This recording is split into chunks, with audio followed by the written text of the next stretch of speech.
Deus nosso Pai, Senhor da vida, Jesus nosso Mestre. Mais uma vez aqui nos posicionamos, procurando, Senhor, estabelecer em nosso mundo íntimo aquele esforço no sentido de assimilarmos o conteúdo do Evangelho à luz da doutrina espírita, direcionando a nossa jornada de aprendizado aqui no plano físico, de modo a implantarmos pelo esforço, pela boa vontade, pela perseverança, os princípios do amor e da fraternidade que deixaste no Evangelho em favor de todas as criaturas na terra. Que os benfeitores da vida moral em teu nome possam nos envolver nas vibrações do plano espiritual superior, de modo a abrir o nosso campo receptivo e perceptivo dos valores superiores, de modo que o conhecimento nos conduza a expressões desses sentimentos nobres e elevados. Nós lembramos dos familiares, rogamos a Ti amparo e proteção para o coração de todos eles, rogando também em favor da humanidade, que os homens possam compreender nas lutas da vida a importância da fraternidade, do amor, no processo de relacionamento entre os seres, seja no núcleo mais reduzido da família, do trabalho, como também, Senhor, na esfera da vida social. Que possamos aprender a importância desses sentimentos, que estabelece a unidade entre os seres e as criaturas em Teu nome. Fica conosco, de modo a chegarmos ao termo da nossa reunião, num clima de muita paz e de muita harmonia. E em Teu nome, nós damos início à reunião da noite. Que assim seja. Muito bem, gente. Nós vamos, na primeira fase do nosso estudo, prosseguir nas análises que nós estamos fazendo das questões do Livro dos Espíritos. Nós iniciamos já há algumas semanas o capítulo número 4 da segunda parte, que fala para a gente a respeito da pluralidade das existências. E vai mostrando para nós de uma forma muito clara, de uma forma muito objetiva, muito lógica, o processo encarnatório, dando direcionamento ao aprendizado em que nos encontramos. Os valores, os princípios que nós apresentamos hoje e expressamos na nossa vida prática, eles não estão apenas restritos à educação que nós recebemos dos nossos pais ou da formação que nós levamos a efeito nas escolas, nas faculdades. Tem esse ingrediente que tem uma importância muito grande, mas vamos perceber que trazemos algo mais, que vem de outras experiências. Muitas vezes, para a maioria de nós, não fica muito claro uma percepção, uma assimilação nesse teor, nesse nível que nós estamos falando. Mas a gente registra que algumas pessoas se destacam, né? Pessoas aí que, diante de uma oportunidade, elas mostram conhecimento sem ter tido ali uma formação anterior àquela, nessa vida, nessa existência. Às vezes, crianças mesmo, né, com pouca idade, 5, 6 anos, assenta-se diante de um piano, que sendo notícias para nós de vez em quando nos meios de comunicação, e ali tira as músicas, como se tivesse feito um curso de vários anos, em que a pessoa se forma nessa área. Ah, mas é porque os pais, ou a ascendente no plano familiar, o pai, avô, pessoas da família, que tem essa formação. Sim, são espíritos afins. Na área da música, o exemplo que nós vamos trazer, eles têm uma afinidade. Então é importante que eles estejam próximos. Ah, é genética em função disso. A genética pode até mostrar isso, né? Mas a gente vai entendendo com a doutrina espírita que esse gene que foi acionado na formação do corpo físico dessa criança, no corpo físico dos seus pais, tem por trás a influência do espírito, no sentido de dar efeito, um trabalho, um programa, e os próprios talentos da pessoa serem expressos, para poder sensibilizar outros corações para a realidade do espírito, né? Isso chama atenção, as pessoas questionam. Por mais que possamos encontrar uma explicação genética, ela não vai ser suficiente para poder dar ali uma explicação profunda. A gente vai percebendo isso. E quando se abre para nós as questões do espírito, na trajetória evolutiva, a gente passa a entender melhor essa dinâmica, né? E está presente na vida de todos nós. Muitos encontram-se encarnados nessa atual existência e pessoas dotadas de talentos extraordinários, mas em função de uma programação espiritual, em função da necessidade de abrir outros pontos, que muitas vezes tange até mesmo a questão do próprio sentimento, vem como que adormecido alguns pontos, alguns valores que ela traz das experiências passadas, né? E no momento, mais à frente, pode às vezes até acontecer de aflorar. A gente observa pessoas, fala assim, no campo da arte, né, da música, por exemplo. O meu sonho é tocar piano, mas eu nunca tive uma oportunidade, né, de fazer um curso, me preparar para isso. Porque a vida sempre me chamou para atividades mais intensas no campo profissional, para cuidar da família, ou seja, outros acontecimentos, a tirou daquele objetivo. E a alma dela tem uma afinidade muito grande com a questão. Ela vê um piano, vê lá o recital, né, que vai ter a programação, o show, ela vai, acompanha, muitas vezes participando ali vibratoriamente, mas ela não tem nessa vida uma oportunidade de ter ali uma formação nessa área. Mas por que ela tem essa afinidade dessa vida? Às vezes sempre que ela gosta do som, é bonito realmente, será que aquilo apenas que a cativa? Sim, passa por esse processo, mas encontra uma ressonância profunda naquela alma, naquele espírito. E talvez dentro de uma programação, você fala, não quero abrir nesse campo porque eu já tenho experiências positivas. Eu quero me abrir para outras dinâmicas no processo de aprendizado. Porque uma vez conquistado o valor do princípio, a virtude, não se perde, né?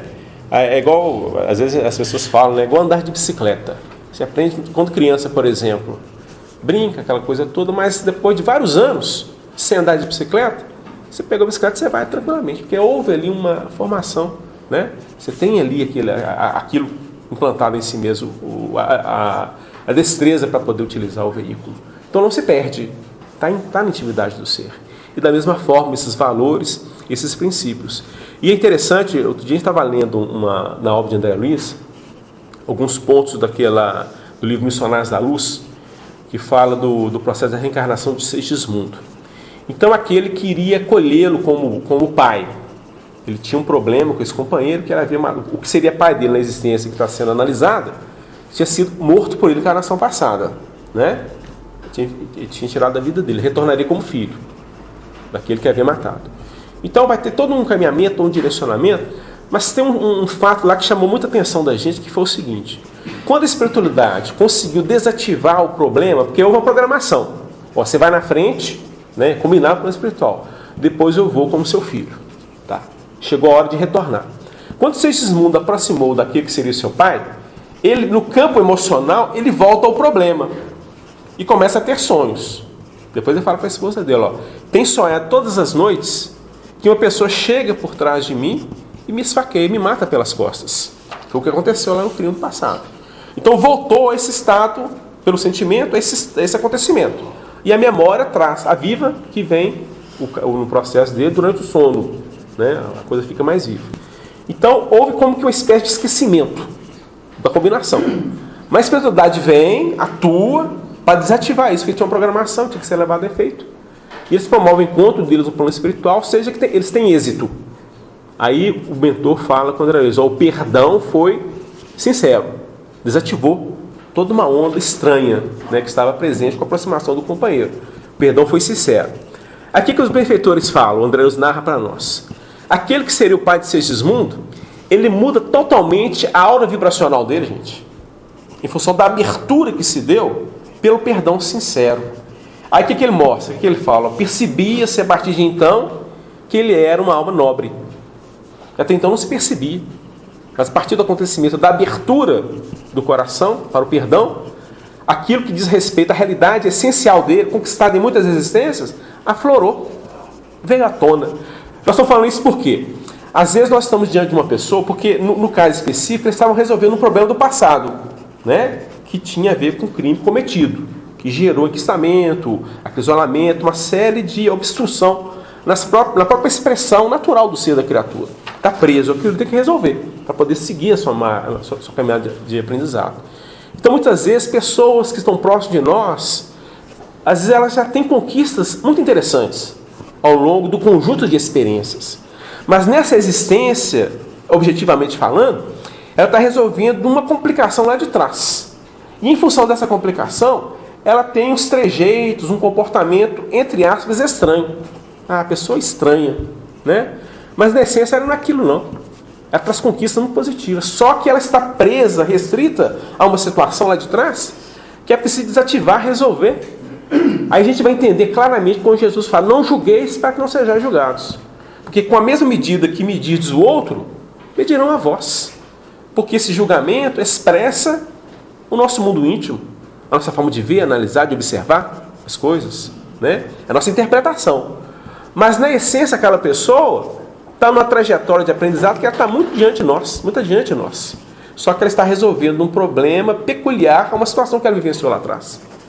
Então são pontos que a gente pode pensar, analisar e procurar ajustar mais o nosso sentimento no campo da compreensão do próximo, do sentimento, do semelhante, né? Então são pessoas que podem ter conquistas bem positivas. Agora, o que importa não é isso. O que importa é que, independente desse fato, são criaturas que estão também no campo de aprendizado. Se tem, ótimo. Mas pode ser que não tenha.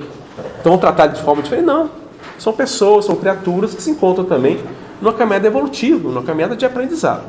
Então, quando nós começamos a analisar e compreender a importância da pluralidade das existências, porque isso não é algo que a doutrina espírita apresenta, né? A doutrina espírita chega e fala, nós vamos trazer aqui uma ideia, um pensamento, um conceito, um valor. Não. Isso está presente nas culturas diversas que se encontram aí pela Terra, né, no nosso planeta. As pessoas trazem o conceito, trazem valor, até mesmo de forma intuitiva.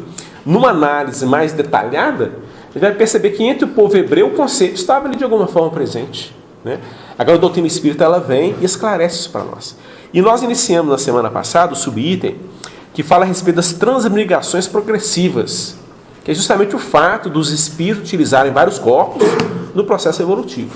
E a gente até fez uma referência ao termo utilizado aqui por Allan Kardec, transmigração, porque esse termo está muito ligado à cultura espiritualista, né? Até mencionou em que muitos que acreditam nesse processo da utilização de vários corpos no processo evolutivo, algumas culturas, como por exemplo na Índia, eles acreditam que a criatura, o espírito, em determinado momento, pode voltar a reencarnar no corpo de um animal, né? E a doutrina espírita vai esclarecer esses pontos para nós. Vai mostrar para nós cientificamente como que se dá o processo. Uma vez que houve conquista, uma vez que houve ali desenvolvimento de valores e princípios, na intimidade do ser em evolução, não há como voltar para trás, né? Não há retrogradação. A coisa é sempre progressiva, alcançando no futuro a perfeição. Mas Allan Kardec utiliza esse termo e fala transmigrações progressivas. E a gente está entendendo que talvez seja para chamar a atenção nossa, e até mesmo desses que lidam, né, com as doutrinas espiritualistas, para uma dinâmica diferenciada, para que a gente possa entender com clareza, com objetividade, todo o processo. Porque a princípio a gente entende que está tranquilo, tá? A cultura da pessoa, aquilo ali é uma formação dos séculos. Então não tem como você chegar e, puf, não é assim não. Opa, você está batendo em cima de pontos tradicionais daquela cultura. Mas no momento que você apresenta harmonicamente uma ideia diferenciada, com sustentação lógica e pelo bom senso, algumas criaturas vão observar e vão começar a entender melhor que o objetivo é esse. Não é quebrar, não é desfazer culturas, valores e princípios. Não, é chegarmos no entendimento claro, objetivo, como que a lei estabelece o desenvolvimento dos seres, das criaturas. E a gente até observa, né, que por parte da espiritualidade superior, responsável pela evolução da Terra, e Jesus como governador, há uma didática. O processo vai se dando paulatinamente. A partir do momento que chega-se a um amadurecimento para determinado tipo de entendimento, ele é lançado, ele chega para aquelas criaturas. Todas vão assimilar? Não. Mas já tem um grupo que consegue assimilar e entender. E vão entrar numa dinâmica diferenciada, irradiando em favor dos outros que estão, por sua vez, numa caminhada progressiva, mas, porém, na retaguarda. E assim vai paulatinamente. Primeira revelação Moisés, segunda com Jesus, terceira revelação doutrina espírita. Outros pontos serão apresentados? Sim. Quando amadurecidos e abertos a novas orientações, de teor mais abrangente, podemos ter certeza disso, né? Os espíritos chegarão até nós sensibilizando-nos para essa realidade, para essa dinâmica, né, que estamos aí inseridos. Então vai mostrar isso para nós. A importância e a necessidade da utilização de vários corpos para alcançarmos a perfeição. Tá? Então vai ficando claro para nós aqui. E na sequência, nós vamos prosseguir a partir da questão 193, finalizando aí esse subitem, e nós vamos pedir o Leonardo para ler, por gentileza. 191, nós não trabalhamos as paixões. Tá? Aí a gente faz referência, tá? Então, vamos finalizar o subitem a partir da 193. Tá? O Livro dos Espíritos, parte 2ª, capítulo 4º, da pluralidade das existências. Questão 193. Pode um homem, nas suas novas existências, descer mais baixo do que esteja na atual? Com relação à posição social, sim. Como espírito, não. 194. É possível que em nova encarnação a alma de um homem de bem anime o corpo de um celerado? Não, visto que não pode degenerar.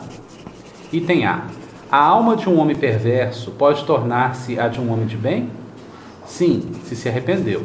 Isso constitui, então, uma recompensa. Comentário de Kardec. A marcha dos espíritos é progressiva, jamais retrograda.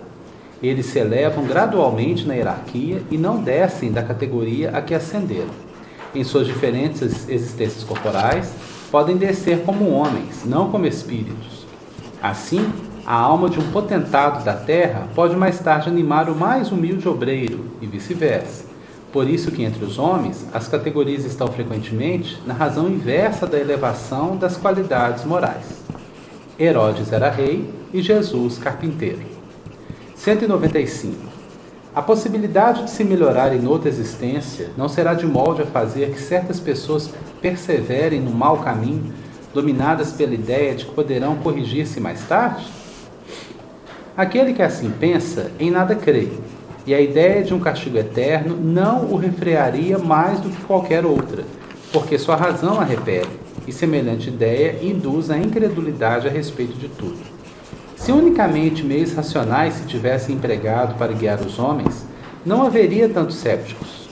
De fato, um espírito imperfeito poderá, durante a vida corporal, pensar como dizes, mas, liberto que se veja da matéria, pensará de outro modo, pois logo verificará que fez cálculo errado, e então, sentimento oposto a esse trará ele para sua nova existência.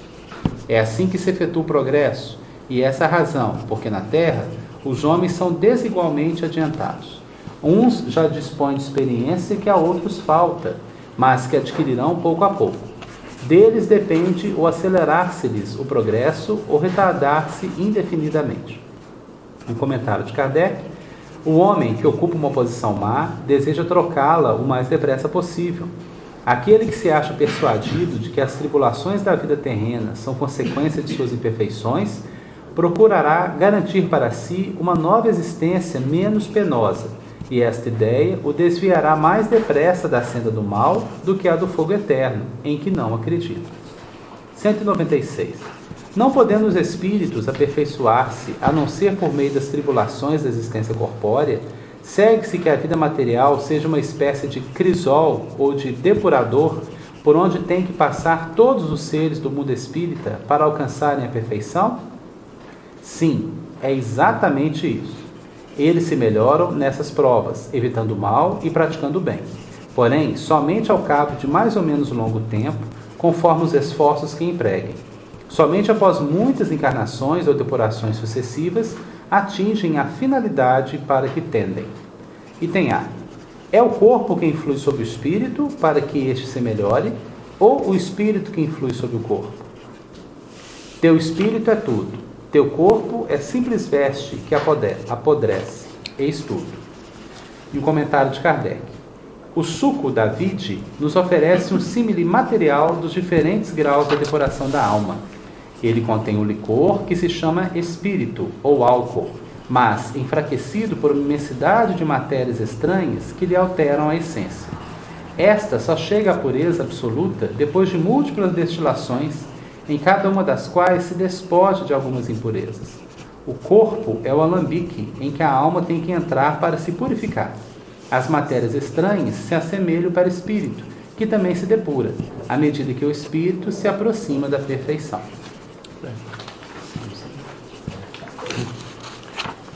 Vai ficando muito claro para nós, porque nós estávamos falando anteriormente do processo evolutivo, né, que a criatura ela não volta.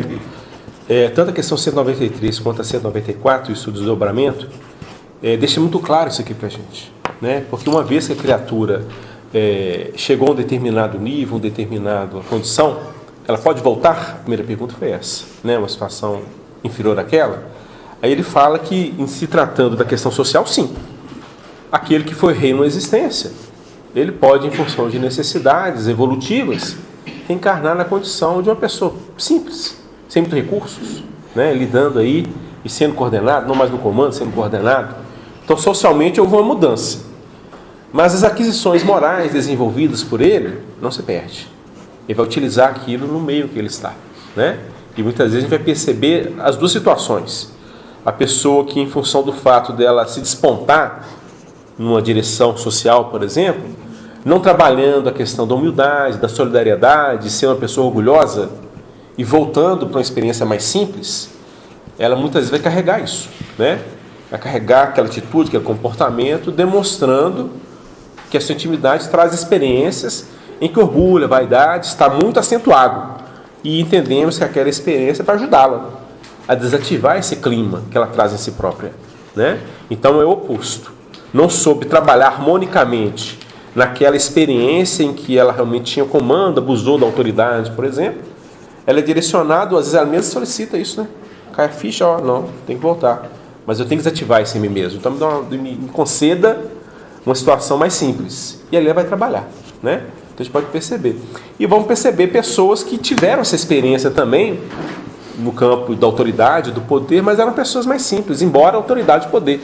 Mas volta na encarnação para poder, mais simples, para poder até fixar o que ela expressava lá, né? E vem e leva a coisa com harmonia. Percebemos ali uma certa nobreza no comportamento, na atitude, nas ações da criatura, que lida bem com a situação. Não está revoltada, aceita, porque entende que é a dinâmica do aprendizado. Então são situações que a gente vai observando, né? Que faz parte do nosso processo de aprendizado. Então socialmente, fisicamente falando, em termos sociais, pode haver mudanças, mas em relação às conquistas reais, não. O que a pessoa desenvolveu, conquistou, faz parte da linha de ação, de atuação dela no campo das experiências, não importa onde ela se encontra. E a gente vai chegando num nível tal que, independente disso, né? Porque às vezes o meio, ele acaba acionando em nós tendências que a gente traz de experiências passadas. E quando a gente consegue lidar, né, nos diversos meios que a sociedade possa apresentar, com o mesmo equilíbrio, com a mesma segurança, com a mesma serenidade, isso expressa que a criatura já tem mais domínio sobre ela própria, né? Não importa se ela está diante, por exemplo, da pessoa que se destaca na sociedade, mais expressiva, ou se ela está diante de uma pessoa mais simples. Ela vê diante de si irmãos de caminhada evolutiva, né? Posições diferentes. Ela vai ter ali, talvez em função de uma estrutura social, uma diferença diferente. A autoridade, por exemplo, vai tratar de qualquer forma, né? É uma autoridade. Mas em termos do sentimento, na lida, na interação, entende que está na mesma caminhada evolutiva. É uma questão mais de foro íntimo. Embora a situação externa exija mesmo, pela própria dinâmica da vida social, uma diferença, uma forma diferente de tratamento, né? Mas por conversão. Mas a pessoa, em síntese, na essência, não. Ela entende e está no mecanismo. É disso que nós estamos falando.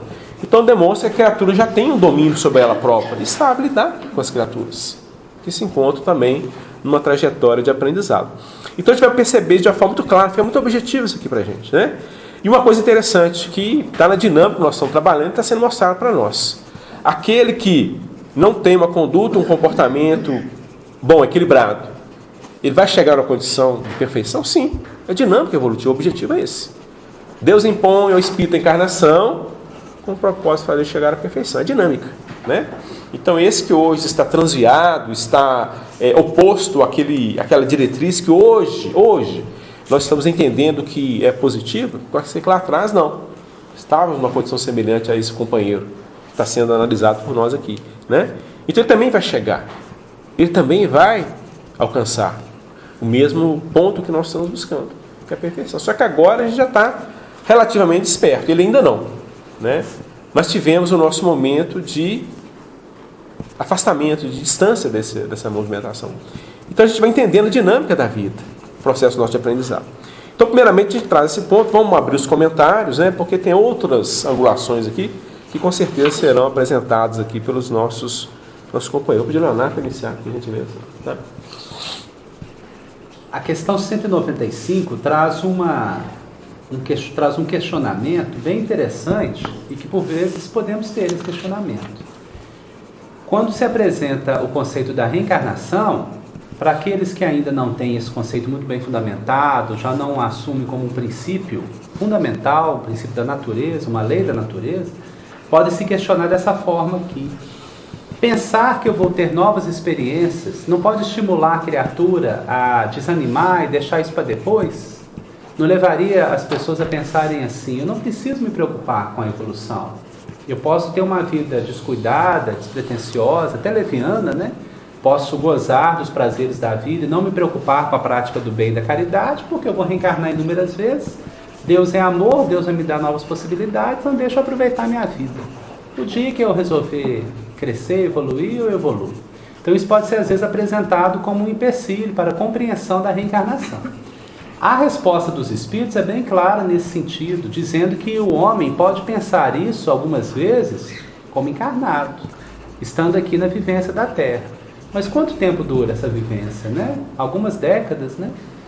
E o ser, no plano espiritual, ele repensa isso tudo, porque existe uma clareza, mesmo para o espírito imperfeito, da sua situação espiritual, quando fora da carne. Porque ele percebe suas deficiências e percebe sua necessidade de crescimento. E vamos entendendo que a reencarnação é lei. Como lei, não é possível fugir dela. O que acontece é que o espírito, no plano espiritual, ele, num determinado momento, que vai variar para cada indivíduo, ele vai se sentir de uma forma que ele não consegue fugir, ele vai se sentir atraído de uma maneira irresistível para a matéria novamente, porque é da lei, é da necessidade evolutiva, de crescimento. A questão 230, vai ser estudado pelo grupo nas próximas semanas, pergunta isso: se no plano espiritual o espírito pode progredir? E é respondido que sim, que deve de acordo com a sua boa vontade, com o seu esforço, né? Ele pode melhorar muito, mas é no plano físico que ele precisa pôr em prática aquilo que ele aprendeu, dizendo que não é possível fugir dessa questão da reencarnação. Na questão 196, Kardec pergunta assim, se a vida física não seria uma espécie de crisol ou de depurador.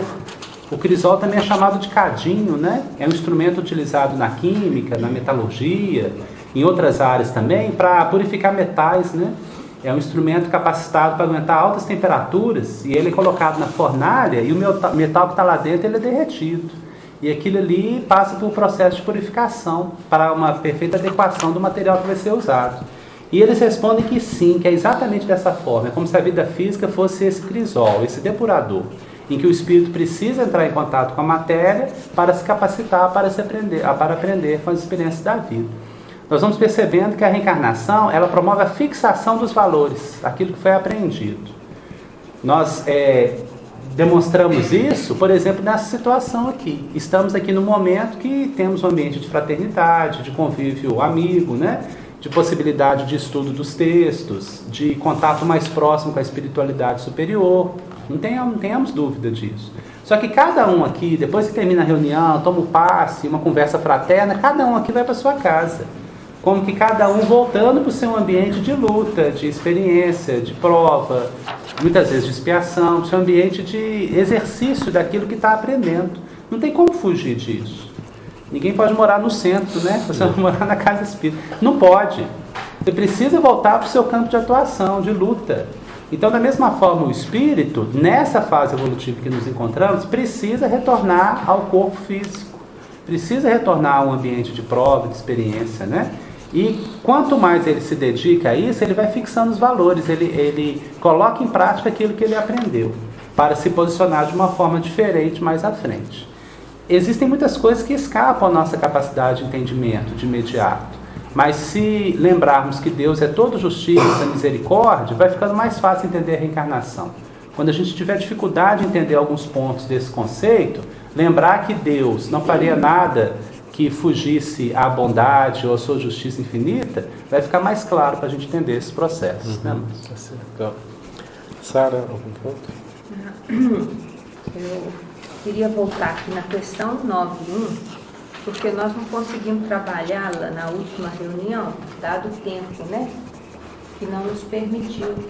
E eu acho ela essencial para a gente entender as outras questões. O que fala aqui? As almas de nossos selvagens são almas no estado de infância, infância relativa, mas já são almas desenvolvidas por nutrirem paixões. Aí o desdobramento da A fala assim: então as paixões são um sinal de desenvolvimento? Resposta: de desenvolvimento, sim, mas não de perfeição. São um sinal de atividade de consciência do eu, ao passo que na alma primitiva a inteligência e a vida se acham no estado de germe. E aí o que nos chama a atenção? O Honório falava assim: a paixão a princípio não é o mal. Ou seja, hoje até o Léo comentou isso na reunião lá em cima. Um selvagem, ele precisa compreender que ele precisa de alguma forma se defender das intempéries do meio, né, do ambiente no qual ele está. Para fazer isso, ele precisa entender que ele é um ser, um eu. Porque se ele se deixa levar pelas dificuldades do ambiente, da floresta, seja o que for, sem essa percepção do eu, o que acontece? Primeiro o animal vai lá e o caça. De tanto ser caçado, ele começou a... Peraí, então eu preciso me proteger, né? Aí começa a nascer o egoísmo natural. É igual à infância. A criança com os primeiros anos de idade, ela fala assim: o brinquedo é meu, empresta para ele. Não. Quer dizer, ela precisa entender o eu dela, para um dia, como já aos 7 ou a juventude, ela começar a aprender a compartilhar. É um processo natural da evolução. Agora, nós que já detemos algum conceito de primor intelectual, que já temos recursos materiais para facilitar a nossa caminhada na vida, aprendemos que não podemos ser, né, que as coisas não podem ser só nossa, que eu preciso atender o vizinho, que eu preciso atender o meu familiar, seja quem for. Porque é bom quando eu também detenho uma carência, seja em campo de enfermidade ou material, ou a própria a ignorância espiritual, eu preciso do outro. Então, se eu preciso do outro, eu também tenho que auxiliar. Aí a paixão passa a ser o quê? Um mal. Então, eu tenho que começar a buscar o que vem de cima, que é o novo, que é aquilo que, por intuição ou por auxílio de cima, né, revelação é o que vem sem intervenção do homem, muitas vezes. Nós tentamos mudar o que está embaixo, ou na zona mais inferior da personalidade. Para eu poder me liberar do que não está bom em mim, eu tenho que buscar algo de qualidade. Eu não consigo desativar o mal sem me ligar a alguma coisa melhor. E aí, o que nós vamos perceber? André Luiz, que é para nós um exemplo, né, da vida espiritual, ele trouxe para a humanidade a realidade do mundo espiritual. Ele se deparou com uma realidade que ele sabia que não era a Terra, porque ele encontrava vida, mas ao mesmo tempo sabia que não estava no seio material, e aí ele começou a perguntar e a questionar: cadê o autor da vida? E após ele ser levado para nosso lar, uma cidade com toda a estrutura que nós temos aqui, mas melhorada, porque aqui é cópia de lá e não o inverso, o que ele conseguiu perceber? Ele trouxe para nosso conhecimento através das obras de André Luiz. Que assim como tinha uma instância bem estruturada, numa região de uma hierarquia que existe ali, também tinha uma estrutura espiritual numa zona inferior, também com hierarquia. Embora a organização lá não fosse de forma equânime, de forma grandiosa, né? Então essas regiões onde falta a luz, falta a consciência imaculada, podemos dizer assim, é uma região em que as paixões foram a gerência ou a geratriz deles estarem naquela condição hoje. E aí qual que é a realidade que a gente percebe? Se eu estou no campo da vida, onde eu preciso laborar a semeadura, porque lá é colheita, né? Então, o que eu tenho que fazer aqui? Domínio das paixões. E como é que a gente consegue fazer esse trabalho? No ramerrão da vida e no contato com o outro. porque o outro passa a ser para mim um espelho que eu possa perceber a mim mesma.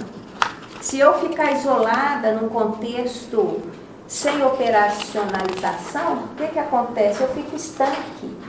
Não tem como eu me enxergar e nem tem como eu ser visto pelo outro, né? E vice-versa. Então, o outro e as possibilidades, as circunstâncias vão fazer emergir algo em nós que está aqui dentro. E para eu transformar aquilo que não é mais desejável em coisa nobre, eu tenho que desenvolver o quê? O que é o oposto de paixões? Virtudes. Então eu tenho que começar a adequar-me. Se eu, por exemplo, visito uma criatura adoecida, eu começo a desenvolver a compaixão. É na prática, né? Para que eu possa sair do egoísmo. E assim a vida faz esse convite, né? O tempo todo. Gente, isso aí, nós vamos finalizar aqui o nosso estudo do Livro dos Espíritos e só para a gente poder encerrar, o que está ficando claro para nós? Do objetivo. Para alcançarmos a perfeição, é necessária a utilização de vários corpos. Processo encarnatório se dando e pelas experiências, porque foi falado aqui, é através das provas, evitando o mal e praticando o bem. É que a gente vai avançando, né, na conquista desse domínio, dessa estrutura em que expressa aí o amor e a compreensão. Nós vamos passar a palavra para o Wagner, que vai dar sequência ao estudo da noite. Nós pedimos a Deus que nos abençoe. Nós vamos avançar aqui no estudo da segunda epístola de Paulo a Timóteo, ainda no capítulo 1, já culminando. Na semana passada, a gente reportou o assunto dos versículos que fala sobre o padecimento pelo Evangelho, não se envergonhando disso. E trabalhamos a ideia de que, muitas vezes, por convenção, por uma sistemática social, a gente deixa de ter um posicionamento mais elevado, exatamente para não criar embaraço entre os elementos, entre as pessoas. E lembramos aqui testemunhos que se tornaram históricos, né?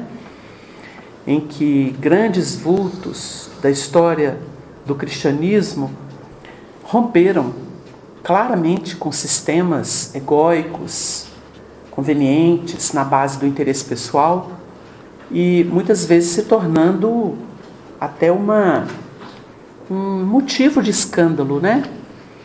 Porque o próprio Paulo, quando a gente lembra o testemunho dele, ele escreve numa das epístolas que esse testemunho, ele chega até o sangue. E a gente costuma pensar no sangue como sendo derramar o próprio sangue. Mas o grande testemunho é junto da parentela, né? Junto dos familiares. E a gente nota que o Paulo teve que fazer uma opção sem querer ferir o pai, ou a mãe que desencarnou de desgosto, a irmã que teve que fugir da cidade de Tarso com o sobrinho que ele tanto amava.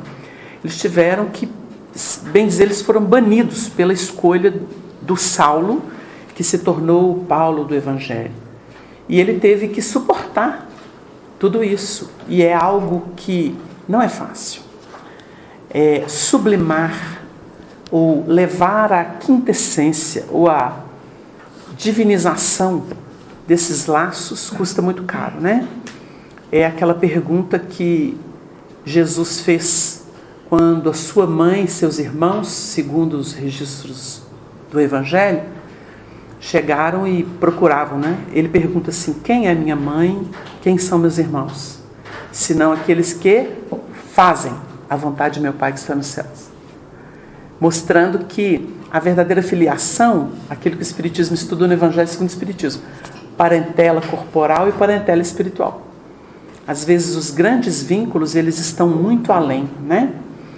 E embora vivamos tantas vezes em circuitos mais fechados dentro da chamada parentela corporal, nós vamos perceber que a alma tem fome e sede de um afeto, de uma compreensão que às vezes a gente não encontra naquele momento no grupamento familiar. E é uma solidão que às vezes a pessoa tem que dar conta dela e tem que enfrentar até em nome da ética e da moral que nós somos chamados a vivenciar, né? Tem muita gente aí que dá o seu contributo, todo dia abre um sorriso, abre o coração e procura recompor aquilo que seria o seu grande desafio, às vezes numa conotação expiatória, às vezes provacional, mas a pessoa passa por cima de si para que o melhor aconteça, né? Lembrando que o que hoje é corporal, amanhã será espiritual. Então, na verdade, a gente não exclui. A gente pode ter o entendimento de que ainda não é, como Jesus falou da terra. O meu reino ainda não é deste mundo, mas será. Será, forçosamente será. A gente olha para uma situação hoje difícil e fala assim, que lugar é este? Que situação é essa? Mas será. Porque o bem é que triunfa, não é o mal. O mal cai, o bem triunfa. E o processo do mal, ele próprio, lembrando aí aquele princípio da homeopatia, né? O veneno se torna medicamento para a cura dele próprio. Então, toda a saturação que nós estamos experimentando em termos de nossas vivências, ela se torna, na verdade, o princípio, essência daquilo que nós vamos usar para desarticular o mal e estabelecer o bem. Então, a Sara trouxe aqui um pouquinho antes da gente começar a falar, sobre o que o livro dos Espíritos, né, e era trabalhado pela Honória, trabalhado por todos nós, que o princípio dos males é salutar. Por exemplo, a vaidade excessiva é um mal, mas o princípio dela é salutar. O egoísmo é um mal, mas o princípio dele é salutar. O egoísmo é um mal, mas o princípio dele é salutar. Então a gente nota que é a questão de separar o excesso do necessário. O necessário é aquilo que a gente vai usar cotidianamente e que fará, e que é semente ou fundamento da vida. Agora o excesso a gente tem que tirar, tem que desarticular, né? Então nós vamos tentar avançar e vamos aqui a partir do versículo de número 13, que é uma recomendação. Conserva o modelo das sãs palavras que de mim tens ouvido na fé e na caridade que há em Cristo Jesus. Porque para que uma pessoa sobreviva no mundo interno, ela precisa ter referenciais. Ninguém vive sem referenciais. Quando a gente nota uma sociedade toda assim, ora corre para cá, ora corre para lá, ora vai para frente, ora vai para trás, ora vai para cima, ora vai para baixo, é o movimento do povo. Por que a gente fala esse movimento do povo?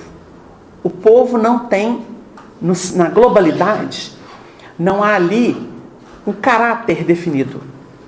O mesmo povo que recebe Jesus de forma triunfal, quando ele entrou em Jerusalém, é o mesmo povo que escolheu Barrabás para ser livre e pediu a crucificação de Jesus.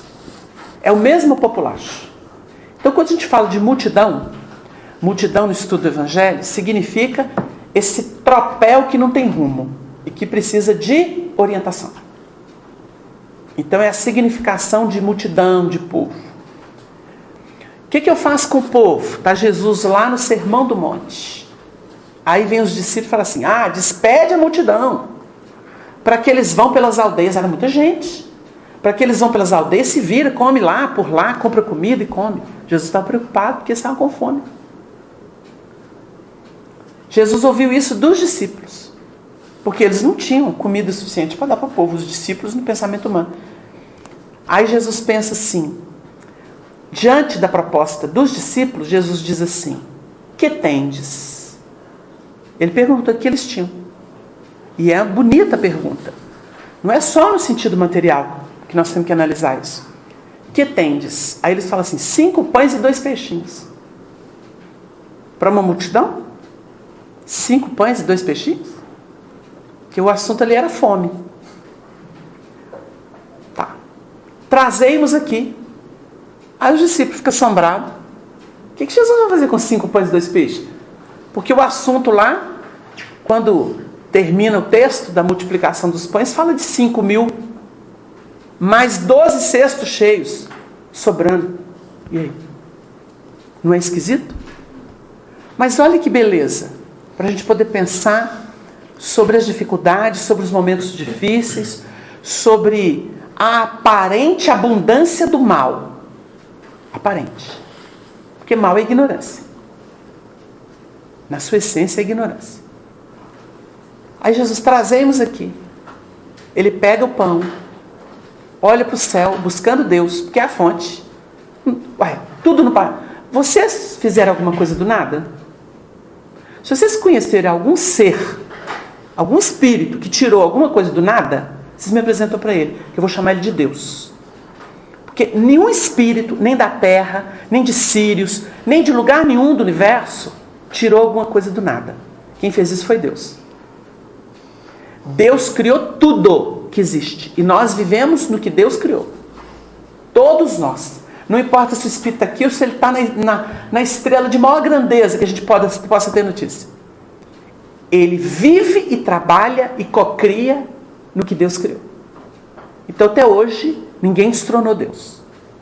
Então se a gente começa a pensar isso, fala assim, peraí. Tem que olhar para Deus. Jesus fez isso. Hierarquia. O fundamento é Deus. Em seguida ele abençoa o pão, parte e dá para o discípulo. O discípulo é que vai entregar para o povo. Não é Jesus que entrega direto. Tem muita gente que acha que Jesus está a serviço dele. Jesus vem aqui, conserta o pneu do meu carro. Jesus vem aqui, resolve meu problema financeiro. Jesus vem aqui, cura minha mãe. Jesus é um espírito puro. Ele fez a evolução dele. Ele passou por todas as escalas que nós passamos. E atingiu a pureza. É o espírito mais puro de que temos notícia na Terra. Ele governa o planeta Terra. Agora ele tem uma embaixada a serviço dele. A gente nota, por exemplo, que um presidente da República tem os seus ministros. Os seus ministros têm o ministro, o subsecretário lá que o representa, o diretor disso, o diretor daquilo, e assim vai nas chefias até chegar nos que executam na ponta lá. A gente tem isso no corpo. A mente comanda o cérebro. O cérebro comanda todos os órgãos que nós temos aqui. Os sistemas de órgãos. Ele coordena. Mas acontece que os órgãos têm a sua sistemática. E nós temos as chamadas células efetoras, constituindo a nossa pele. Então elas secretam tanto quanto assimilam. Elas têm um papel de mão dupla. Então a gente vê uma ordem no universo extraordinária, mostrando não um mando como o do homem. O homem está tentando copiar a natureza divina e erra absurdamente, né? Vai experimentando, porque o homem ele não executa na pureza da vida. Ele cria sistemas. Então ele eclipsa a vida, né? Ele coagula a vida. É isso que a gente faz, a gente está coagulando a vida. Por exemplo, a Terra é uma cópia imperfeita do que existe no mundo espiritual. Por quê? Aqui nós criamos, e dentro dessa Terra nós criamos sistemas. Olha o que a gente faz com a natureza que nos dá o pão de cada dia. Porque a gente não vive da especulação financeira das bolsas. A gente não vive disso. Aquilo é um movimento virtual que fala das riquezas e considera, mas tem hora que eles criam uma riqueza que não existe. Aí quando vai checar, é falso. Aí dá quebra. Aí dá prejuízo. Na verdade, o que a gente tem? A gente tem o pão que vem da terra, o recurso dos rios, o recurso dos gases, das pedras que a gente usa para que pedra ajuda a gente a construir casa, dá solidez na casa, né? A gente tem o mineral que vem da pedra, ou tem o minério que vem da pedra e beneficia, vai ao forno, aí vira aço. O homem está transformando. A gente tem a riqueza natural que veio de Deus, que Ele que criou. Aí a gente começa a desenvolver e a fazer subproduto. Aí vai para o laboratório, cria alguma coisa sintética, que tem a similitude daquilo, mas a gente está usando o que Deus criou. O homem não conseguiu fazer isso do nada. Não conseguiu. Então a gente está fazendo subproduto de Deus. Agora a gente exagera, né?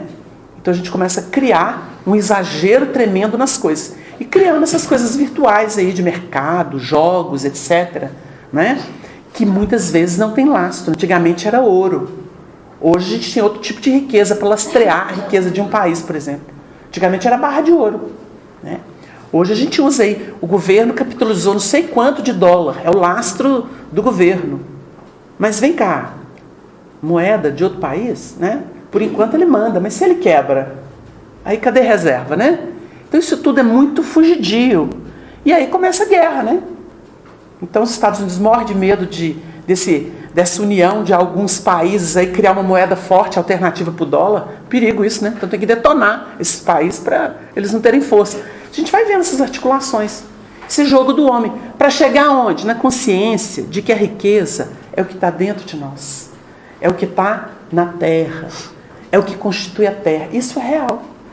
Isso é real. O nosso ar é real, graças a ele que os nossos pulmões são movimentados e a gente tem a oxigenação do sangue, senão a gente não viveria. Se a gente não tivesse água, a gente morreria. Se a gente não tivesse o alimento, a gente não se nutriria, as células morreriam. A gente não teria um carro fisiológico para o espírito usar aqui. Isso é real. Como é que a gente, então, compra tanta bobagem? Aí a gente tocou no assunto. O que ele está falando aqui? Conserva o modelo das sãs palavras que de mim tens ouvido, na fé e na caridade que há em Cristo Jesus. Se você não tiver por fundamento o que é verdadeiro, você vai comprar pela mentira. Você vai viver uma vida infernal. Nós estamos vivendo uma vida infernal porque a nossa vida está baseada em mentira, em sistemas que os homens criaram. Aí as pessoas acreditam que precisam de certas coisas, mas elas não precisam daquilo. Elas aparentemente precisam, mas elas não precisam. Então, quando ele está falando para Timóteo, ele está ensinando para o Timóteo ter fundamento de vida. Agora, não estamos maltratando nada. Não é ótimo poder transitar com conforto, do jeito que a civilização... Sim, mas isso é essencial? Não, isso é acessório. É um acessório, às vezes, importante, mas é acessório. É acessório. Prestem atenção numa pessoa que estava no píncaro da sua realização profissional, ganhando dinheiro, dominando o mercado. De repente ela descobre que tem câncer no fígado. Ela sai do mercado, sai do sucesso profissional. De que ela precisa nessa hora? Do afeto de quem ela ama e da medicina. E ela vai atrás do recurso da medicina. Mas a medicina tem os seus limites.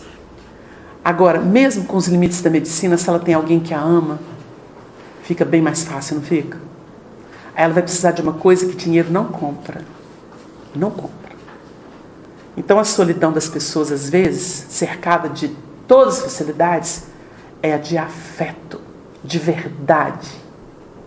Não o afeto verdadeiro. Estou falando de verdade mesmo, de vida. Ela precisa disso. Na hora que um pai e uma mãe que tem uma vida toda ocupada perde um filho, o mundo acaba. O mundo acaba. Eles levam muito tempo para descobrirem de novo motivo de viver. E assim tem muita gente com buraco na alma. Anda como robô pela vida, mas não sente a vida. A pessoa não sente a beleza de uma flor, o vento batendo nas árvores, chacoalhando as folhas. Elas não conseguem sentir, porque ela está tão coisificada, ela está tão tomada de tanta tormenta. Tem gente, por exemplo, nesse período em que nós estamos vivendo as turbulências de depuração da sociedade através da política, tem gente que não dorme, tem gente que não relaxa, né? Vive de guerra. A guerra é outra agora, né? Então o Brasil está conhecendo um novo tipo de guerra, né? Que é guerra de gueto, gueto de cá com gueto de lá, nos extremos. É óbvio que a pessoa pode ter posição, mas ela não pode perder sua alma. Porque o celeiro dela não está lá fora, está dentro. Então ela tem que ter fundamento. E essas sãs palavras são as palavras da verdade, porque palavra é verbo, e verbo é a expressão de Deus no universo. Verbalização divina. Olha João, como ele começa o evangelho dela. O verbo estava com Deus, o verbo era Deus, e o verbo se tornou carne, e habitou entre nós em espírito e glória e verdade. E os homens não o conheceram. A gente vive de mentira e gosta da mentira, né? É o que a música fala, me engana que eu gosto. A gente quer ouvir o que a gente quer ouvir e não o que é importante. Então nós temos propostas diversas. Nós temos um sistema que foge da verdade o tempo inteiro. A gente pergunta assim, por que uma doutrina como, por exemplo, a Hahnemanniana, que é uma terapêutica, hoje aí consagrada, mas a gente vê assim, homeopatia meia boca, homeopatia mais ou menos, sendo usada como alopatia. É essa a verdade homeopática? Não. Mas é a conveniência, né? Às vezes um paciente vai tratar e fala assim, não, eu quero passar por isso. Então tem que maquiar. A gente prefere maquiar, às vezes, uma enfermidade, uma descoberta íntima. A gente vê outras propostas. Nós temos uma língua, que é o Esperanto, que é uma língua que resolveria todos os problemas de linguagem que nós temos, de intercâmbio no mundo. Mas por que não? Porque o inglês é comercial, né? É o império que manda no mundo ainda. Então ela é a língua oficial. Era o propósito do latim, que veio da Roma antiga, né? Então, se eles impusessem, eles teriam feito um grande trabalho. Porque se eles tivessem ensinado o latim para todos os domínios que se submeteram a eles, como o grande império da época, o cristianismo teria se comunicado com facilidade para todos os povos. Porque o homem faz isso. Então hoje nós temos o inglês. Mas diz Emmanuel, numa consulta que Honório Abreu fez a ele, naquela época, que o inglês não tem a vibração da fraternidade que o Esperanto tem. Porque o Esperanto é neutro. E ele não tem história de domínio nem de guerra, nem de morticínio, né? O inglês, apesar de ser o instrumento que nós utilizamos hoje para falar no mundo inteiro, para nos comunicar com o mundo inteiro, ele carrega um karma muito pesado. Foi isso que o Emmanuel explicou. Que o Esperanto está guardado para o amadurecimento da humanidade, porque os espíritos que vão chegar substituindo as bestas feras que ainda estão aqui na corrupção, esses vão sair. E os que vão chegar vão estar abertos para falar essa língua e usar os recursos terapêuticos que nós ainda não queremos, porque a gente não quer tratar em profundidade. A gente prefere essa mediocridade que tampona as verdadeiras causas dos nossos males. Então a nossa medicina ainda é medíocre, ela está submetida às indústrias e aos sistemas de guerra. Não se assustem com isso, porque o nosso mundo ainda é o mundo da obsessão coletiva, não é o mundo da depuração. Poucos são aqueles que se emancipam através da sintonia com o que é verdadeiro, o que é são. É preciso que a gente entenda, ainda que de forma globalizada. Por isso Jesus disse assim, o meu reino ainda não é deste mundo. Não é. A gente nota em pequenas coisas, em pequenos acontecimentos, embora os grandes estejam aí, mas na postura das pessoas, como elas são convenientes. Elas aceitam um mal numa feição, mas não aceitam na outra, que até seria um recurso, vamos dizer, mais honesto. A gente prefere. Então a gente assiste muita coisa e vai tocando o barco, né? Porque Deus não usa violência, usa o tempo. O tempo é que depura. Então os espíritos proclamam a verdade, ensinam, mas a gente prefere criar o sistema. Quer ver uma coisa dentro do espiritismo? A gente vai numa casa e a casa orienta, e a casa traz riqueza, traz valores espirituais, e a pessoa fala assim, nossa, mas tão difícil, né, essas coisas todas. Eu queria um lugar, na verdade, que o Espírito falasse para mim, assim, do meu relacionamento, se eu vou melhorar financeiramente lá na empresa, eu preferia um lugar assim. Não tem, não. Porque, assim, isso aí parece igreja, né? Eu estou querendo, assim, umas coisas mais objetivas. A gente prefere. Aí procura algum lugar ou procura alguém e a pessoa vai fazer o jogo psicológico, às vezes tem a mediunidade mesmo, e vai ter lá um espírito acostumado a lidar com os interesses humanos, né? Então ele vai até surpreender a pessoa. Pois é, você tem um relacionamento com fulano assim, não é? É, como é que você sabe? Oi, isso é bom. Pois é, mas acontece que vai ter um dinheirinho assim. Opa, comecei a gostar. O espírito está vendo o que a pessoa gosta. Aí ele vai mexer. Porque espírito lê pensamento. Os espíritos, principalmente esses argutos, eles sabem. Ele joga alguma coisa para o médium, o espírito pensa no assunto, ele capta. Aí ele desenvolve aquele assunto. Aí ele vai falando, segundo o interesse da pessoa. E a pessoa acaba refém, né? Então existe um tipo de trabalho que realmente fala do interesse da pessoa e deixa ela, e até predispõe. Muitas vezes fala assim, ó, tem traição aí, hein? Você abre o olho lá com uma pessoa assim, assim, assim. Aí joga, né? Então vai fazendo o sistema e a pessoa cai, incauta, né? Porque não tem aquele discernimento que faça com que a pessoa julgue o que é proveitoso do que não é proveitoso, do que edifica do que não edifica, que é o que o Paulo ensina. Tudo me é lícito. Gente, a gente fala assim, porque na igreja, no fulano, lá no pastor, lá no padre, lá não sei o quê, falou que isso é pecado. O que eles estão tentando dizer quando falam que é pecado? Estão tentando coibir uma criança de, por exemplo, brincar com fogo e cair na obsessão. Então eles falam assim, é pecado. Agora, foi Deus que fez isso? Não. Quem estabeleceu que consultar os mortos é pecado foi Moisés, não foi Deus. Ele legislou. Ele legislou. O que é de origem divina nos ensinamentos de Moisés? Os 10 mandamentos. Esse é a origem divina. Isso veio do céu para ele. Agora o resto ele elaborou. Elaborou para o seu tempo. Como em todas as épocas da humanidade nós tivemos orientadores que tiveram que pegar uma base assim, de justiça e falar assim, eu tenho que criar um sistema aqui. Então vocês vão obedecer esse sistema que o homem criou? O homem daquela época criou isso. A mulher não pode entrar sem véu na igreja. A mulher tem que usar abaixo do joelho. A mulher não pode entrar no átrio do templo. Pode entrar no átrio, não pode entrar no templo. Quem criou isso? O homem. Porque era uma sociedade que a mulher naquele tempo realmente não podia, não valia nada. Ela era uma coadjutora qualquer. Então criou-se isso naquela época, estabeleceu-se isso em nome da religião. Porque tudo era teocrático naquela época. Tudo tinha que ser em nome de Deus para ter autoridade. Nós vivemos isso de novo na Idade Média.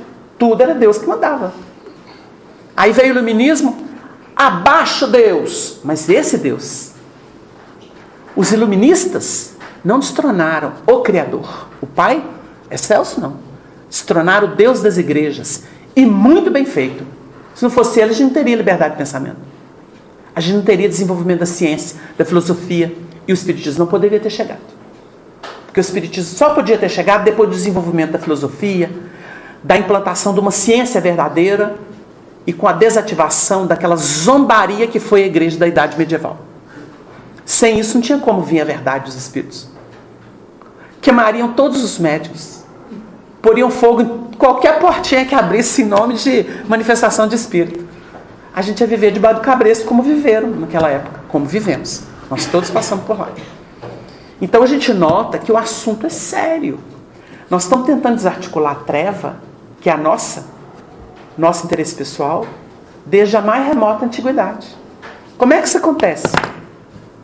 Primeiro é assim.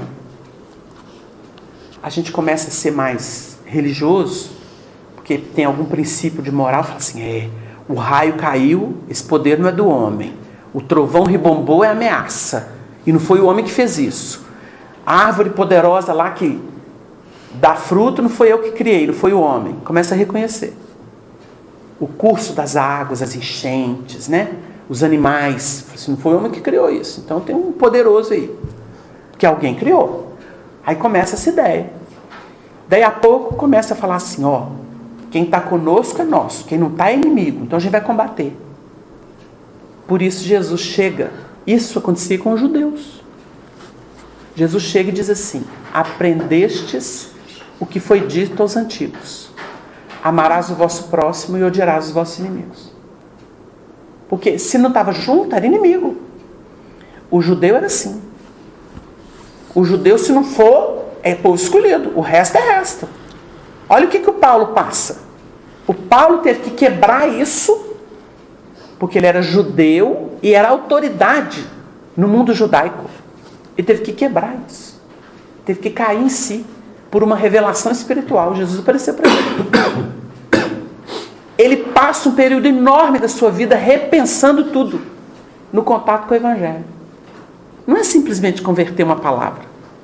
Ele elaborou isso inteligentemente. Porque se não for assim, você não faz um trabalho bonito. Fé cega não interessa a ninguém. A ninguém. Ela já teve época, acabou.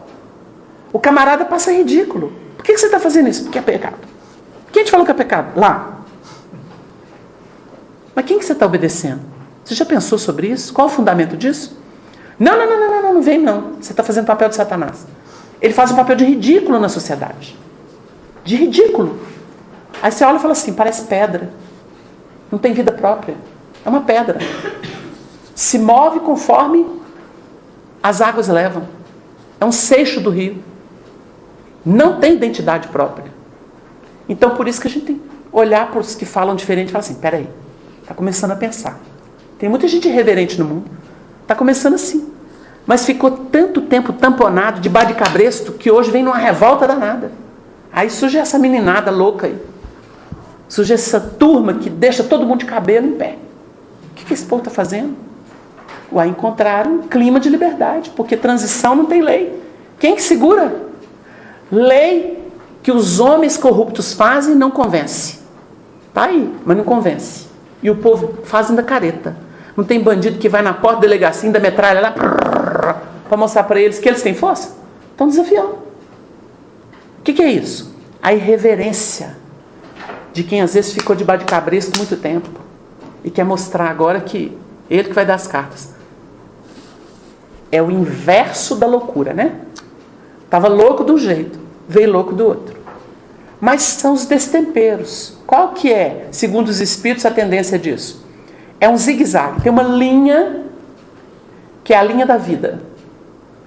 Aí você pega um elemento que vai zigue-zaguear nessa linha. Ele passa por ela, mas cada hora ele está no extremo. Qual que é a tendência? Ir acertando o passo até criar unidade. Porque Deus não usa violência, usa o tempo. Então a gente nota que o assunto é de evolução. E evolução não se dá em uma vida só. Se não tiver perspectiva de passado e perspectiva de futuro, ninguém se situa. Inteligentemente, não. Com harmonia, não. Não acontece. Então o que nós estamos estudando aqui, o Paulo estava mexendo com uma alma que estava pronta. Apesar de jovem. Ele estava dando fundamento para ela. E a gente precisa saber quais são os nossos fundamentos. A pessoa está aí e fica assim, não sei como é que eu vivo, não sei para onde eu vou, não sei o que é que eu quero. A gente olha e fala assim, é amorfo, não é? Então é aquela coisa que não tem vida, que não se organiza. Por quê? Às vezes se deixou levar tanto por propostas, sem a menor reflexão, que vira mesmo uma gota no oceano. Essa proposta do nada, de que a gente é nada, que não tem individualidade, e que é uma linha filosófica de determinadas propostas espiritualistas e que são ridículas, né? Que mérito teria? É o que inteligentemente os espíritos colocam e Kardec traz para a gente. O niilismo, ou seja, acreditar que eu sou uma partícula de Deus, quando eu volto para o além, eu sou uma gota do oceano, pronto. Só existe o oceano, não existe individualidade. Isso é a mesma coisa de não acreditar em nada. Falar assim, não existe nada depois da morte. Mesma coisa. Um dá no outro. Porque a criatura não tem que ter responsabilidade, nem qualidade de vida. Para que ela vai ter? Se ela não tem futuro. O que nega, não tem futuro. E o que acredita que vai virar uma gotinha no oceano e que vai se desfazer no oceano, também não tem futuro. Para que responsabilidade? Para que disciplina? Para que suportar as agruras do dia a dia? Então, uma doutrina espírita é uma doutrina muito especial. É uma doutrina que resume, que ela tem uma unidade universal para resumir temas universais, cósmicos, inalteráveis. Então, existem leis. A gente depreende como lei, mas na verdade é a manifestação inteligente do amor. A gente fala que é lei, né? Porque a gente está debaixo do cabresto e está num mundo que é uma confusão. Ainda é uma confusão moral. Porque quem já acordou olha e fala assim, nossa, é um hospício. Mas é um laboratório. Quem olha para um monturo em decomposição, fala assim, credo, mas vai virar um adubo de altíssima qualidade. Porque a essência fica, e é ela que nutre. O próprio monturo mostra pra gente. Então as nossas formas as nossas ideologias, nossos sistemas, eles tendem a quê? A fermentar. Aí eu olho e falo assim, não era aquilo tudo que eu achava, né? Mas ficou o princípio dele. Porque o que grava na alma é isso. O corrupto de hoje vai ser o altruísta de amanhã. Porque agora ele está debaixo do egoísmo. Daqui a pouco ele desarticula o egoísmo, ele vai ser aquele iluminado, que pensa em todo mundo, menos nele. Uma espécie de Chico Xavier, assim. De Gandhi, de Teresa de Calcutá, de Albert Schweitzer, e aí vai. Esses homens que vêm, essas pessoas, essas mulheres que vêm e falam assim, não vivo para mim, eu vivo pelos outros. Então, por enquanto é isso. Aí a gente lembra o texto de Jesus. Aprendestes que foi dito aos antigos. Amarás o vosso próximo e odiareis os vossos inimigos. Ou seja, cuida do seu interesse. O primeiro momento da evolução é esse. A gente é o centro do universo. Só que depois de muitas experiências que a gente vai vendo que as coisas não são como a gente pensava e não nos atendem ao desejo, ao capricho pessoal, porque o curso da vida surpreende todo mundo e a maior prova disso é a chamada morte, que é a desencarnação para nós. Né? Se não é a enfermidade, se não é o revés financeiro, se não é a mudança social, se não é o sistema que cai para vir outro desafiador, é a morte. A morte é o chamado derradeiro para uma criatura. Aí ela muda tudo. O que adianta ele ter ouro se ele não pode carregar uma barra, porque ele não tem matéria mais para poder pegar no ouro? Se ele não pode acessar a conta dele, se ele não pode tomar uma taça de vinho, se ele não pode comer a comida que ele adorava, se ele não pode ficar com a pessoa que ele amava. Então desarticula tudo. A morte é que faz isso. Aí a pessoa é forçada a perceber uma outra dimensão na faixa vibracional em que ela está. Porque ela não vai perceber o alto de pronto. Ela vai perceber aquilo que ela cultivou. Então, quem cultivou monstro, vê monstro. Quem cultivou miséria, vê miséria. Quem cultivou autodestruição, vê autodestruição. É assim, é por sintonia. Então nós temos, como desdobramento da vida, a lição que a gente precisa. Porque aí é o efeito. A causa foi aqui, como foi lembrado aqui. Aqui a gente planta, aqui a gente opera, do lado de lá a gente colhe o efeito.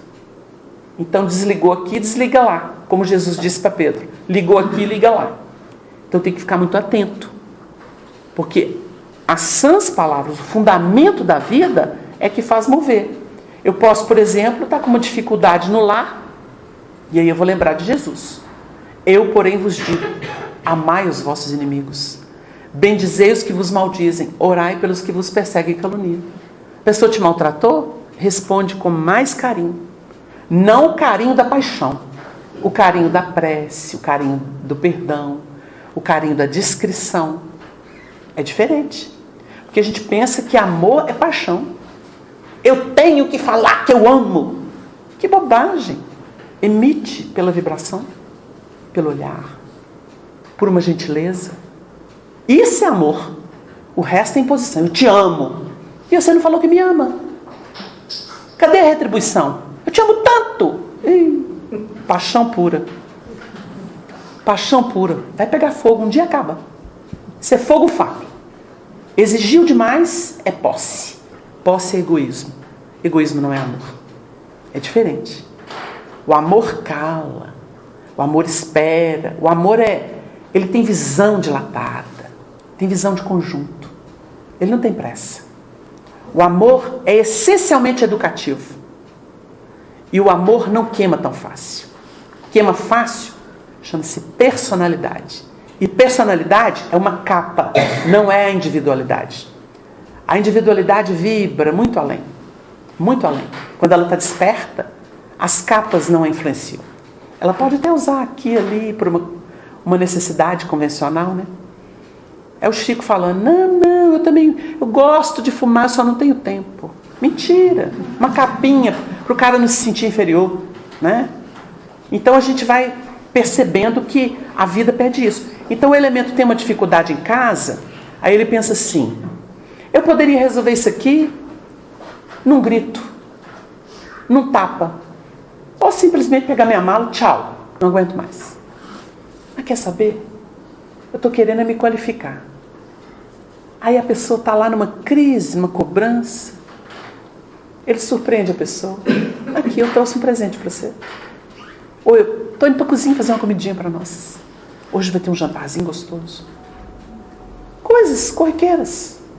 Ou chega perto da pessoa atacada. Fala assim, tive uma saudade de você durante o dia, me dá um abraço.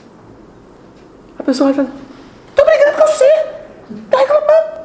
Mas eu estou com tanta saudade, me dá um abraço. Acabou. Derrete. Ah, não vem não. Vem. Estou esperando seu abraço. Daí a pouco a pessoa vem excessivamente nervosa, né? Deixa eu te dar um abraço. Vem cá, bobagem, isso passou. Acabou. É quando a pessoa quer se superar. Quando ela quer ser grande. Quando ela quer deixar uma marca. Então a gente fica muito de guerrinha. Aí o Emmanuel explica o seguinte, que quando a gente não ouve a essência, a verdade da gente, a pessoa monta lá um sistema de ataque. A gente sofistica, se não ataque, a defesa. Quanto mais você sobe o muro, mais a outra vai estudar uma forma de ultrapassar o seu muro. Então não é por aí. O mal só é vencido com o bem genuíno. Então a gente vê cada coisa por aí, né? Nós conhecemos, eu e o Márcio, a gente transitava muito pelo interior de Minas. Então lá em Uberaba a gente tinha amizade com o seu Bené Carmelita. O seu Bené dirigia um centro espírita e ele era fabuloso, né? Nossa, que criatura deliciosa. Então já idoso, e ele visitava, anos visitando as cadeias, indo dar assistência para os presos, né? Assistência de todo lado, um homem da caridade. E ele era irmão de um católico, de um padre católico, que ficou muito famoso lá, porque ele chamava ele de padre espírita. Porque esse padre era amigo de Chico Xavier, era amigo de outros elementos. Então, esse padre ficou muito famoso. Quando ele desencarnou, ainda como padre, e consta que ele teria visitado o Chico um dia, ele falou assim, Chico, eu vou largar a batina. Aí o Chico falou para ele assim, não, meu filho, não faz isso não, porque a batina deixa você entrar em áreas que nós espíritas não entramos. E você vai fazer o trabalho lá. Olha a sabedoria do Chico, né? E ele desencarnou, apesar de até perseguido, né, pelo clero, pela posição dele, pelas ideias, pela caridade dele. E ele desencarnou e no velório foi o Chico, né? Então foi o Chico lá, da última adeus, fez a prece, e os católicos todos olhando assim. Mas o seu Bené, que era espírita, era irmão dele, contou pra gente uma vez que ele saiu à noite de uma palestra e o carro estava longe. E ele teve que atravessar algumas ruas, muito escuras, assim, ninguém transitando à noite.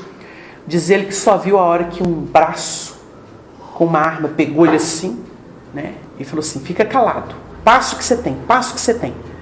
Na hora que o camarada falou isso para ele, que era um assaltante, armado, ele pensou assim, eu conheço essa voz. Ele pensou com ele, ficou assim. Aí ele virou e falou assim, calma, eu vou te passar. Ô fulano, é você?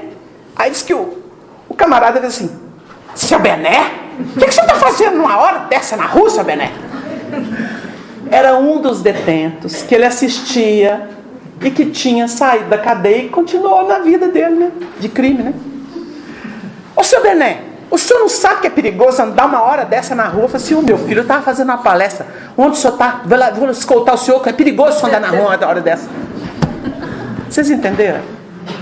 Olha o que é plantio. Então, assim, a gente ouviu isso da boca dele e falava assim, gente, que coisa mais linda, né? O que é fazer o bem? O mal é desarticulado pelo bem. Claro, o camarada tinha uma vida, estava debaixo de um sistema. Às vezes não é fácil deixar, mas ficou o carinho, ficou o registro. O seu Bené não esquece e aquele menino vai levar o seu Bené no coração dele para onde ele for. Porque foi um benfeitor da vida dele, apesar da vida que ele tinha. Quando o Evangelho fala que a gente vai ter os estrangeiros, né? Isso está na parábola do festim de bodas. Fala assim, toda vez que atendeste a um destes pequeninos, é a mim que atendestes. Porque quando eu tive fome, me deste de comer. Quando eu tive sede, me deste de beber. Quando eu era estrangeiro, me hospedastes. Aí quando chega nessa, assim, mas Jesus vem pelo estrangeiro? Será que eu tenho que pôr dentro da minha casa um cara que fala outra língua que eu não entendo? A gente fica pensando nisso. Mas na interpretação profunda do Evangelho, Jesus está falando que é daquela pessoa que tem um outro hábito de vida, que tem outro tipo de filosofia, que tem, às vezes é um filho, pode ser um filho irreverente. Meu filho está tatuado, usa piercing, oh meu Deus do céu, eu não aprendi isso com meu pai, com a minha mãe, o que eu faço? Ninguém põe freio nesse menino, ele é um rebelde. É o estrangeiro que está dentro da sua casa, dá hospitalidade para ele. Não é dentro da casa física, não, é no coração. A casa é aqui, ó. Hospeda o estrangeiro no seu coração. Deixa ele ser do jeito que ele quiser, está aprendendo da forma dele. Deus não dá cópia, ensina Emmanuel. Ninguém tem que ser igual a ninguém. Mas aquele coração atormentado pode ser um menino tão bom, ter uma vibração tão boa. Às vezes com os amigos dele é o mais caridoso de todos. Você não sabe, você não está lá para poder vigiar. Por quê? Às vezes o pai e a mãe educam os filhos. Espírita tem muito disso, a gente vê muito isso. Educa os filhos e fica preocupado. O menino tem que seguir do jeito que eu sigo. Mas seu jeito, sua geração foi de um jeito, a dele é outra. Confia nele, confia na bondade dele, na capacidade de discernimento dele, estimula ele, emancipa ele, não deixa ele no cabresto não. O cabresto é pequena pessoa. Mas como é que eu vou soltar meu filho na vida? Não estou falando de soltar na vida. Instrui ele, prepara ele para a vida. Vai ter hora que eu estou longe de você, mas você tem que lembrar que a gente te ama, que você tem uma casa, que a gente reencarnou para melhorar.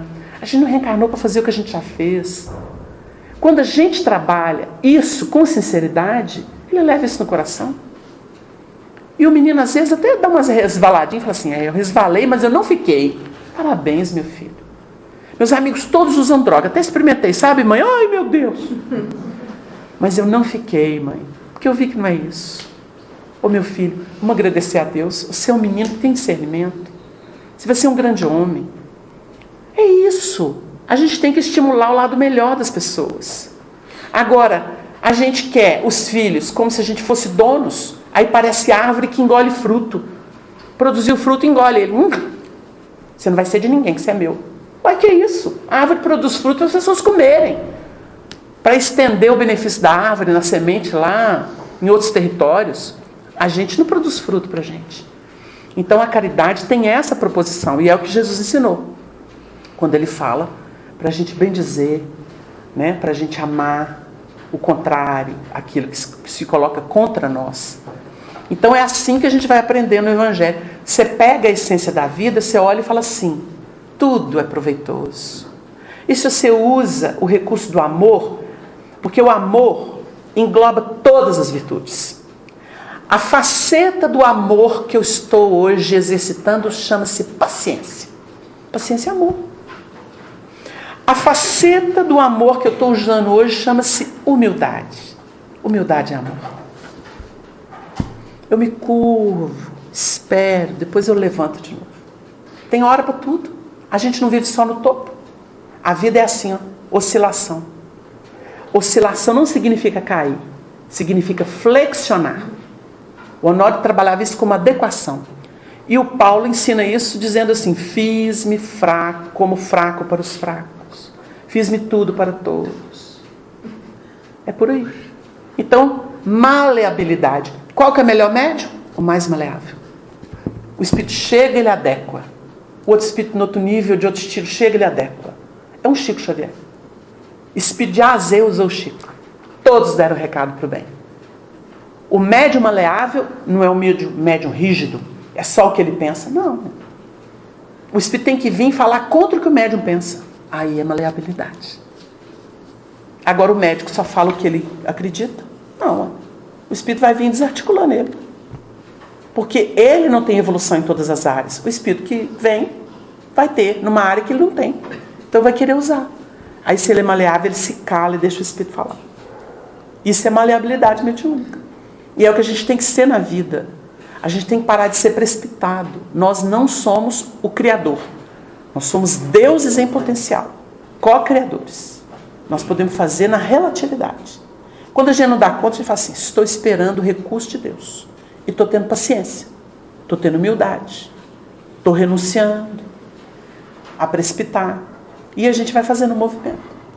Então, quando a gente lê conserva o modelo dessas palavras que de mim tens ouvido, na fé e na caridade que há em Cristo Jesus, é por aí. Jesus não veio aqui para humilhar ninguém, não. Agora, quem era maior do que ele? Ele não se submeteu? Ele baixou a cabeça, se apequenou, e a gente fez o que quis com ele. Suportou tudo, foi embora, e a gente entendeu quem ele é. A gente entende pela consequência, não na causa. Ele causou. Agora nós estamos estudando o que ele é. 2000 anos para a gente acordar e a gente não acordou direito. Que o Senhor nos abençoe. Semana que vem a gente volta ao assunto. Muita paz para todos. Pois bem, gente, nós vamos caminhando para o encerramento da nossa reunião e nós vamos ouvir as páginas psicografadas. Wagner, por gentileza. Consciência e verdade. Meus amigos, paz entre nós. No estudo da vida em suas dimensões, percebemos que, como uma sinfonia, ela apresenta notas em diversas escalas, compondo a riqueza das experiências que se entrosam para um só efeito, a manifestação do amor. Consciência, por isso mesmo, é a resultante intelecto-moral de todos os labores do espírito, posicionando-se como um vigoroso espelho com o fim de retratar a verdade de Deus. Quanto mais evolução o ser alcance, mais discernimento possui. Quanto mais discernimento, no denominado bom senso, mais identidade com a vontade de Deus em sua pureza e legitimidade. Por isso, amigos, doutrina espírita é curso de espiritualização genuína, sem desvios, sem tendências, sem misticismo negador. É a ciência da vida infinita a nos potencializar o ser para o fenômeno da comunhão universal. Todo o conteúdo da revelação diz respeito ao Evangelho, pois expõe deste a sua imortal estrutura. Saibamos, assim, cultivar com persistência e seriedade o material de ordem divina que nos chega, intensificando os valores de consciência já trabalhados por nós noutras reencarnações, a fim de que Deus esteja em nós e nós nele. Honório Abreu.